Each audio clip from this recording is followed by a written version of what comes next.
కన్యారాశి ఉత్తర 2, 3, 4 పాదములు టో, పా, పి అనే నామాక్షరాలు కలిగినటువంటి వారు 5, 1, 2 వీళ్ళకి అందాయ ఫలితాలు. హస్త 4 పాదములు కన్యారాశిలో ఉంటాయి. పు, షం, నా, ఢ, ఠా కూడా ఈ నామాక్షరాలు ఈ రాశిలోకి వస్తాయి, ఈ నక్షత్రంలోకి వస్తాయి. హస్తలోకి వీళ్ళకి కందాయ ఫలితాలు 0, 2, 0. చిత్త 1, 2 పాదములు పే, పో అనే నామాక్షరాలు కలిగినటువంటి వారికి వీళ్ళకి కందాయ ఫలితాలు 3, 0, 3.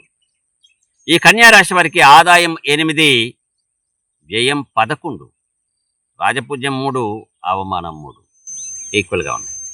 ఈ రాశి వారికి సంవత్సరం వృత్తి ఉద్యోగములందు మిశ్రమ ఫలితాలు ఉంటాయి.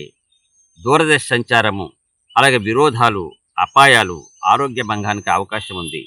కనుక మీ నక్షత్రానికి సరిపోయేటటువంటి శ్రీ విష్ణు సహస్రనామ స్తోత్రంలో శ్లోకాన్ని ఒకదాన్ని స్వీకరించి మంత్రంగా నిరంతరం పఠించండి.